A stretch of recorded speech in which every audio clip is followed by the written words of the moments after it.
Halo semuanya, berjumpa lagi dalam mata kuliah Sosiologi Antropologi Gizi. Pada kesempatan ini kita akan membahas satu topik yang menarik, yaitu peranan keluarga dalam pembentukan kebiasaan makan anak-anak. Pada hakikatnya, keluarga merupakan unit yang terkecil dari satu sistem sosial di masyarakat. Nah, karena dia menjadi unit yang terkecil, maka ini akan menjadi embrio atau miniatur berbagai unsur sistem sosial manusia. Oleh karena itu, apa yang cenderung terjadi di keluarga itu akan menjadi pola yang terbentuk juga di masyarakat. Nah, pada topik kita kali ini akan ada beberapa pokok bahasan, yaitu bentuk keluarga, kemudian apa itu fungsi keluarga, kemudian perubahan-perubahan yang terjadi pada keluarga. Yang berikutnya adalah sumber daya keluarga, dan yang terakhir adalah bagaimana pembentukan kebiasaan makan dan peran orang tua terhadap kebiasaan makan anak-anak tersebut. Mari kita simak materi berikut ini. Baiklah, kita akan lanjutkan dengan pokok bahasan berikutnya, yaitu bentuk-bentuk keluarga. Nah, ada beragam bentuk-bentuk keluarga yang disampaikan oleh para ahli, tetapi saya akan membahas dari versi pendapatnya Goldenberg 1980 yang mengungkapkan ada 9 macam atau bentuk keluarga. Yang pertama ada yang disebut dengan keluarga inti. Keluarga inti adalah keluarga yang terdiri dari suami, istri, serta anak-anak kandung mereka. Kemudian yang kedua, ada yang disebut sebagai keluarga besar. Keluarga besar itu di samping terdiri dari suami, istri, dan anak-anak mereka, tetapi juga ada anggota keluarga lain atau sanak famili yang berdasarkan garis vertikal ataupun garis horizontal. Nah, yang dimaksud dengan garis vertikal ini adalah bisa ayah, ibu, kakek, nenek, cucu, cicit, dan seterusnya. Kemudian yang garis horizontal itu ada adik, kakak, ataupun ipar, dan lain sebagainya. Nah, ini bisa berasal dari keluarga pihak suami maupun pihak istri. Kemudian berikutnya adalah keluarga campuran. Keluarga campuran ini keluarga yang terdiri dari suami, istri, anak-anak kandung, serta anak-anak tiri mereka. Kemudian keluarga menurut hukum umum. Nah, keluarga ini terdiri dari pria dan wanita yang tidak terikat dalam perkawinan sah, serta anak-anak mereka yang tinggal bersama. Kemudian ada keluarga orang tua tunggal.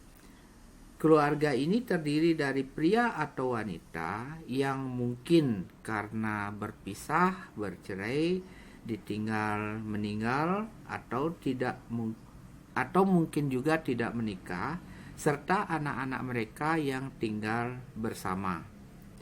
Kemudian ada keluarga hidup bersama.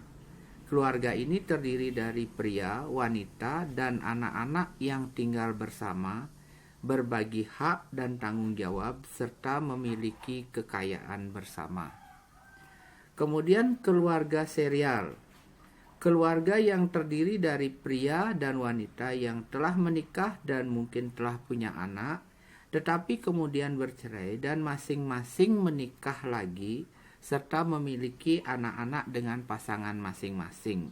Tetapi semuanya menganggap sebagai satu keluarga. Yang kedelapan ada keluarga gabungan atau komposit. Keluarga ini terdiri dari suami dengan beberapa istri dan anak-anaknya, atau yang kita kenal dengan istilah poliandri, ataupun kebalikannya, yaitu seorang istri dengan beberapa suami dan anak-anaknya yang kita kenal dengan poligini dan hidup bersama. Kemudian yang terakhir, yang ke-9, yaitu keluarga tinggal bersama, adalah keluarga yang terdiri dari pria dan wanita yang hidup bersama tanpa adanya ikatan perkawinan yang sah. Kemudian pokok bahasan berikutnya adalah perubahan-perubahan dalam hidup keluarga. Nah, kenapa terjadi perubahan-perubahan? Karena dinamika masyarakat yang begitu berkembang, termasuk juga sebagai komponen minimal dari masyarakat itu adalah di keluarga. Jadi keluarga itu juga senantiasa mengalami perubahan-perubahan. Adapun perubahan-perubahan yang terjadi tersebut yaitu bisa saja yang pertama adalah perubahan struktur keluarga.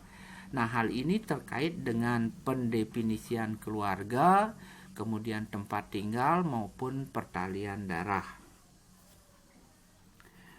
Kemudian perubahan yang berikutnya adalah perubahan fungsi keluarga. Jadi perubahan fungsi keluarga ini terkait dengan fungsi produksi, ekonomi, dan juga konsumsi keluarga. Yang ketiga adalah perubahan peran dalam keluarga. Jadi peranan pribadi dalam keluarga didasari oleh harapan dan pola perilaku di dalam keluarga.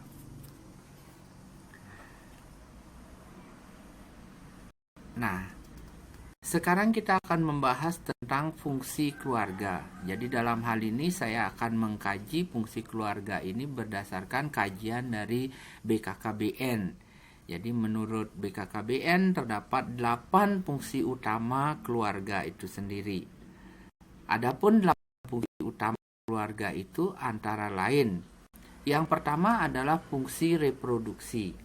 Fungsi reproduksi ini sebagai hakikatnya manusia yang akan menurunkan keturunannya. Jadi mereka di dalam keluarga itu ada bersepakat anak, kemudian jarak kelahiran, kemudian juga pengaturan kesehatan reproduksi, itu termasuk adalah fungsi reproduksi dari keluarga. Karena pada hakikatnya keluarga itu mempunyai fungsi untuk meneruskan generasi mereka. Dan sesungguhnya setiap keluarga itu mempunyai keinginan untuk mempunyai anak dan mempertahankan kelangsungan keturunan dari keluarga tersebut. Kemudian fungsi yang kedua adalah fungsi sosialisasi dan pendidikan. Fungsi sosialisasi ini menyangkut sosialisasi tersebut adalah suatu proses belajar, bersikap, berperilaku, berkehendak mengenai aturan-aturan, norma, sopan santun yang ada di masyarakatnya. Termasuk juga dari fungsi pendidikan, jadi keluarga itu harus menjamin anggota keluarganya memperoleh pendidikan yang terbaik. Kemudian fungsi yang ketiga, fungsi ekonomi, di mana orang tua mempunyai tugas sebagai alat ekonomi, mencari nafkah dan mengatur keluarganya. Jadi mereka yang bertanggung jawab untuk memenuhi kebutuhan keluarganya. Yang keempat adalah fungsi pembinaan lingkungan. Jadi keluarga wajib untuk mengajarkan anak-anak mereka keharmonisan keluarga maupun lingkungan. Kemudian fungsi yang kelima itu adalah fungsi keagamaan, di mana keluarga memberikan panutan yang baik dalam ibadah dan perilaku kepada anak. Yang keenam adalah fungsi sosial budaya, di mana keluarga itu harus menjadi contoh dalam bertutur, bertindak dengan baik bagi si anak. Kemudian fungsi yang ketujuh adalah fungsi cinta kasih. Jadi fungsi cinta kasih ini memberikan cinta kasih kepada anak semaksimal mungkin. Dan yang ke-8 adalah fungsi perlindungan. Keluarga adalah lembaga yang dapat memberikan perlindungan bagi anggota keluarganya, sehingga anggota keluarga akan memiliki rasa aman dan tentram, sehingga menimbulkan kenyamanan dan kehangatan untuk tinggal di dalam keluarga tersebut. Oke, yang berikutnya adalah terkait dengan kebutuhan keluarga. Kebutuhan keluarga ini terdiri dari 3 hal, yaitu kebutuhan fisiologi, kebutuhan fisik, dan juga kebutuhan psikologi. Kebutuhan fisiologi adalah kebutuhan dasar manusia seperti halnya makan, minum, kemudian butuh oksigen, butuh untuk istirahat dan lain sebagainya. Itu semua adalah kebutuhan fisiologis. Kemudian yang berikutnya adalah kebutuhan fisik. Kebutuhan fisik ini terdiri dari kebutuhan akan perlindungan, kebutuhan akan ketentraman. Nah, hal itu tentunya tidak hanya terkait dengan pangan, tetapi juga fisik terhadap dunia luar, ancaman-ancaman seperti musibah dan lain sebagainya itu juga harus dijamin oleh keluarga tersebut. Kemudian yang ketiga adalah kebutuhan psikologis. Kebutuhan dasar keberadaannya pada lingkungan hidup itu menimbulkan masalah kejiwaan. Jadi dikenal dengan psikologi lingkungan atau environment psychology. Jadi kebutuhan akan rasa aman, rasa nyaman, jadi supaya tinggal bergembira seperti itu merupakan salah satu kebutuhan psikologi dari keluarga itu sendiri. Nah, pokok bahas berikutnya adalah sumber daya keluarga. Sumber daya keluarga ini bisa terdiri dari 3 hal, yaitu sumber daya manusianya atau orang-orang yang ada di dalam keluarga itu sendiri, kemudian sumber daya materi, dan yang terakhir adalah sumber daya waktu. Jadi ada 4 faktor yang memengaruhi manajemen sumber daya keluarga itu sendiri. Yang pertama adalah kompleksitas kehidupan keluarga. Jadi kehidupan keluarga yang sangat kompleks itu memerlukan gaya manajemen yang sangat-sangat berbeda dibandingkan dengan keluarga yang tidak memiliki masalah yang terlalu kompleks. Kemudian yang kedua adalah stabilitas atau ketidakstabilan keluarga.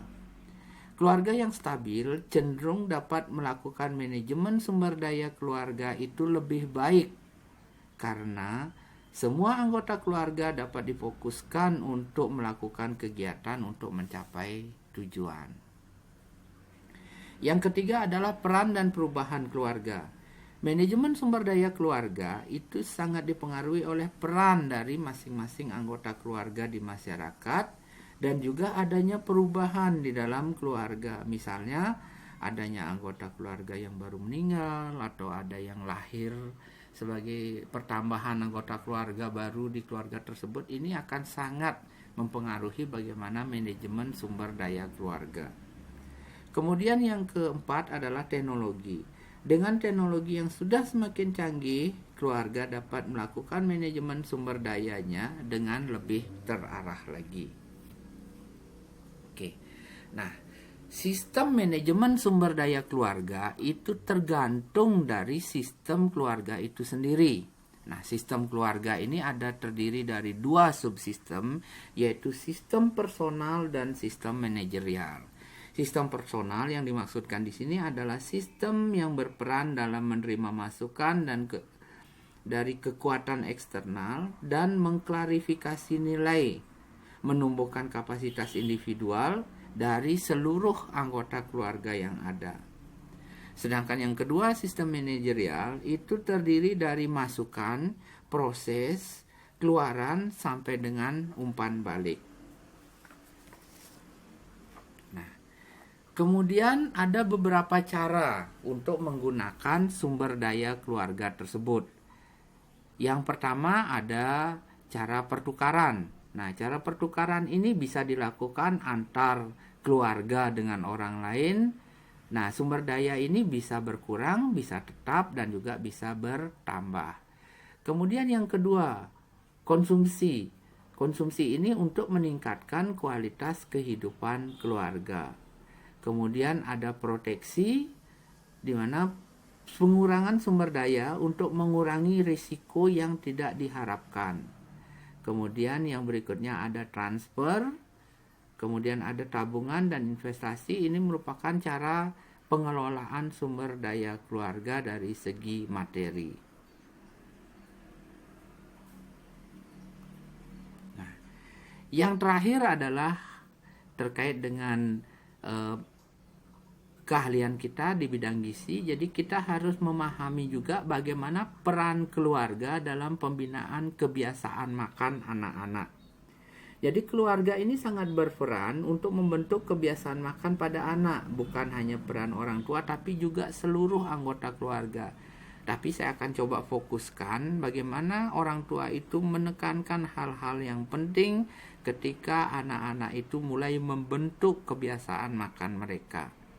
Jadi ada beberapa peran orang tua di sini. Yang pertama adalah memperkenalkan rasa baru kepada anak secara dini, sejak dini secara rutin. Nah, kemudian makanan yang dikenalkan ini mulai dari yang teksturnya lunak hingga ke tekstur yang padat. Jadi seperti itu. Kemudian yang kedua adalah memperkuat sikap positif pada anak dengan cara bagaimana? Dengan cara memberikan komentar positif setiap kali si anak mengkonsumsi makanannya atau menghabiskan makanannya dan seterusnya. Kemudian yang berikutnya adalah membangun selera makan anak. Jadi selera makan anak ini kadang-kadang juga berubah-ubah. Jadi orang tua itu harus mampu membangkitkan, tidak menolak makanan dan lain sebagainya. Yang berikutnya adalah tidak melarang ataupun memaksa anak itu untuk mencicipi makanan tertentu, karena akan berdampak sangat negatif pada kebiasaan makan si anak itu sendiri. Kemudian yang terakhir adalah mengizinkan anak untuk mengonsumsi makanan yang dia suka, dengan catatan setelah mengonsumsi makanan yang sehat dan benar. Nah, mungkin masih ada peran-peran yang lain yang secara spesifik di tiap keluarga berbeda-beda, tetapi itu sepanjang itu adalah positif dan sepanjang itu sangat bermanfaat untuk pembiasaan makan yang baik untuk anak-anaknya, itu tidak menjadi masalah. Oke, demikian materi untuk sesi ini. Terima kasih atas perhatiannya. Kalau ada bahan yang akan didiskusikan, nanti kita akan diskusikan pada sesi diskusi. Oke, sampai jumpa pada pertemuan berikutnya. Tetap jaga kondisi, selalu sehat dan bersemangat.